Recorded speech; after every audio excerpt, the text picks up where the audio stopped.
Bab 105. Beberapa bulan kemudian, saat ini Sasi tengah menikmati trimester akhir kehamilannya. Menjelang persalinan keduanya, memang Sasi jauh lebih tenang. Terlebih Elkan sebagai suami sangatlah siaga dalam segala situasi. Pagi itu setelah Elkan berangkat bekerja, Sasi menelepon Ibu Rini, berniat untuk menjemput baby Celo yang masih tinggal bersama ibunya. Namun Ibu Rini melarangnya. Tidak ingin Sasi kerepotan menjelang persalinannya. Terlebih Sasi tinggal tanpa dibantu asisten rumah tangganya yang sedang pulang kampung. Sasi terus berkutat di dapur siang itu. Sesekali ia melirik jam dinding di sudut ruangan memburu waktu. Sebelum jam makan siang Elkan tiba, Sasi berniat mengantarkan makan siang untuk suaminya itu. Dimasukkannya nasi dan beberapa lauk pauk dalam kotak makan. Sasi tersenyum tipis saat pekerjaannya selesai. Ia pun bergegas ke kamar, memilih dress hamil berwarna navy dan mengenakannya. Sasi mengelus perutnya yang semakin membesar. Ia tak sabar ingin segera bertemu dengan buah hati keduanya. Setelah mengenakan make up tipis, Sasi meraih ponselnya di atas nakas, menghubungi Elkan, memberitahu jika ia akan ke kantor suaminya itu. "Apa, kamu tidak sedang di kantor?" ujar Sasi mendapati kabar jika Elkan sedang menemui kliennya di sebuah kafe. Sasi awalnya hendak mengurungkan niatnya untuk mengantarkan makan siang yang sudah dibuatnya itu. Namun Elkan mengatakan untuk Sasi datang saja ke kafe, karena pertemuan dengan kliennya itu akan segera selesai. Sasi pun bergegas keluar rumah, menaiki taksi yang membawanya menuju sebuah kafe tempat Elkan berada. Tidak berapa lama Sasi sampai, ia segera masuk ke dalam memutar pandangannya mencari keberadaan suaminya. "Sasi," gumam Elkan melihat wanita cantik berkulit putih yang tengah berbadan dua masuk ke dalam kafe. "Sayang," panggil Elkan menghampiri istrinya. Sasi tersenyum melihat suaminya. "Aku bawa makan siang untukmu." Sasi mengangkat kotak makan yang dibawanya. "Terima kasih ya sayang." Elkan tersenyum senang. "Kita makan di taman belakang kafe saja ya. Di sana pemandangannya bagus. Sebentar lagi pekerjaanku selesai." Sasi mengangguk dan bergegas menuju area belakang kafe. Sedangkan Elkan kembali menghampiri kliennya. Tidak berapa lama Elkan bergegas menuju taman. Tampak Sasi yang sedang menunggunya di kursi taman. "Maaf, lama ya?" Elkan segera menghampiri dan duduk di sebelah Sasi. "Belum lama kok." Sasi segera membuka kotak makan yang dibawanya. "Makan dulu sayang." Memberikan masakan yang sudah dibuatnya pada Elkan. Tanpa menunggu lama, Elkan segera menyantap masakan sang istri dengan lahap. "Masakanmu selalu enak," puji Elkan. Sasi tersipu mendengarnya. Keduanya pun berbincang-bincang ringan. "Kamu mau kembali ke kantor? Aku langsung pulang saja ya." Sasi melirik jam tangan yang melingkar di pergelangan tangannya, seraya merapihkan kotak makan yang dibawanya. "Aku akan mengantarmu pulang dulu. Setelah itu aku kembali ke kantor," balas Elkan lalu mengantar Sasi keluar dari area kafe. Baru setengah jalan Sasi melangkah. Tiba-tiba ia merasakan perutnya yang terasa sangat mulas.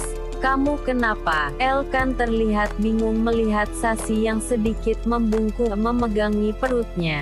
"Aku mulas mas," desis Sasi menahan sakit yang terasa sangat melilit. "Ya sudah ayo aku antar ke toilet." Elkan hendak memapah Sasi menuju toilet. Tapi Sasi menggeleng. "Ini bukan mulas biasa mas, ini sakit sekali," rintih Sasi dengan wajah yang semakin memucat. "Sayang, kamu kenapa?" Elkan panik. tak mengerti apa yang terjadi dengan istrinya itu. "Pak, sepertinya istrinya mau melahirkan," ujar salah satu pengunjung kafe, disusul pengunjung lainnya yang menghampiri Sasi. "Apa? Melahirkan?" Elkan sangat terkejut mendengar hal itu. Karena sepengetahuannya bukan hari ini Sasi akan melahirkan. Sampai mata Elkan tertuju pada cairan bercampur darah, yang mengalir dari pangkal paha Sasi. Sayang, itu cairan apa? Elkan semakin panik dibuatnya. "Itu air ketuban, Pak. Istrinya akan benar-benar melahirkan," sahut seorang pengunjung.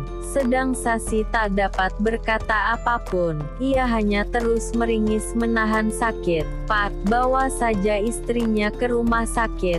Semua pengunjung kafe tampak panik melihat keadaan Sasi. Elkan pun beregang memapah Sasi menuju mobilnya. "Sakit, Mas." Sasi terus mengerang kesakitan sepanjang perjalanan. Ia terus meremas sebelah telapak tangan Elkan, berharap bisa mengurangi rasa sakitnya. Elkan mengusap lembut sulu rambut Sasi. "Sabar sayang, sebentar lagi kita akan sampai rumah sakit." Ia benar-benar tak tega melihat istrinya yang tampak kesakitan. Elkan mempercepat laju kendaraannya, sampai mobil mewah itu berhenti di sebuah rumah sakit. Petugas medis segera membawa Sasi ke ruang bersalin. Sasi terus mengerang kesakitan membuat Elkan semakin panik tak karuan. Seorang dokter dan beberapa perawat tampak sibuk memeriksa keadaan Sasi. "Air ketubannya sudah pecah, Dok. Tapi pembukaannya sangat lambat," ujar seorang perawat dengan laporannya. Dokter wanita itu pun kembali memeriksa jalan lahir Sasi, mendapati kendala pada proses melahirkan pasiennya itu. Pasien harus segera dioperasi sesar, kalau tidak itu sangat beresiko untuk janinnya.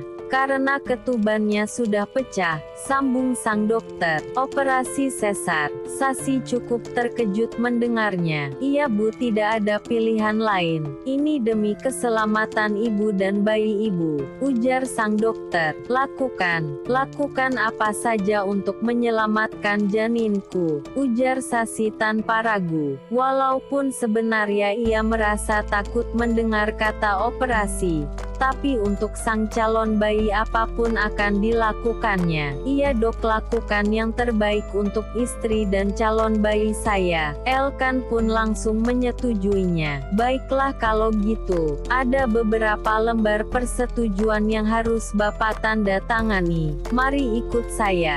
Dokter tersebut segera menuntun langkah Elkan menuju suatu ruangan, untuk menandatangani beberapa berkas persetujuan. Sementara Sasi ditangani oleh petugas medis, untuk melakukan persiapan operasi sesar yang akan dilakukannya. Beberapa persiapan pun dilakukan sebelum operasi dimulai. 30 menit kemudian, persiapan pun selesai. Dokter memastikan tubuh Sasi dalam keadaan normal, dan cukup aman untuk dilakukan operasi. Selanjutnya, Sasi dibawa ke ruangan operasi. "Tunggu di luar ya Pak," cegah seorang perawat. Saat Elkan hendak masuk ke dalam ruang operasi, Elkan pun hanya bisa pasrah menunggu di luar. Langkah kakinya terus mondar-mandir dengan risau, memikirkan Sasi di dalam sana. Sampai tak lama ponsel Elkan berdering. "Ibu." Melihat panggilan Ibu Rini, Elkan pun segera mengangkatnya. "Halo Nak." "Sasi kemana ya? Ibu hubungi dari tadi tidak diangkat," tanya Ibu Rini di balik telepon. Tidak biasanya putrinya itu tidak mengangkat teleponnya. "Sasi sedang di rumah sakit Bu." "Di rumah sakit?" Suara Ibu Rini seketika terdengar cemas. "Iya Bu, Sasi akan melahirkan," jelas Elkan. "Melahirkan? Ya sudah, beritahu di mana rumah sakitnya. Ibu ke sana sekarang," balas Ibu Rini masih dengan nada paniknya. Setelah Elkan memberitahu alamat rumah sakit tersebut, Ibu Rini pun menutup teleponnya lalu bergegas menuju rumah sakit bersama Baby Celo. Sedangkan Elkan mencoba menghubungi orang tuanya, yang tengah berada di luar kota. Tentu mereka bahagia mendengar Sasi yang akan melahirkan. Meskipun tidak bisa untuk segera pulang, mereka berdoa agar persalinan menantunya itu lancar, juga sang cucu sehat. "Elkan, bagaimana keadaan Sasi?" tanya Ibu Rini yang baru tiba di rumah sakit. "Sedang di ruang operasi, Bu." "Operasi? Sasi dioperasi?" Ibu Rini terlihat semakin panik. Elkan pun menjelaskan mengapa dokter mengambil tindakan operasi tersebut. Ibu Rini hanya bisa pasrah, seraya berdoa untuk keselamatan putri dan cucunya itu.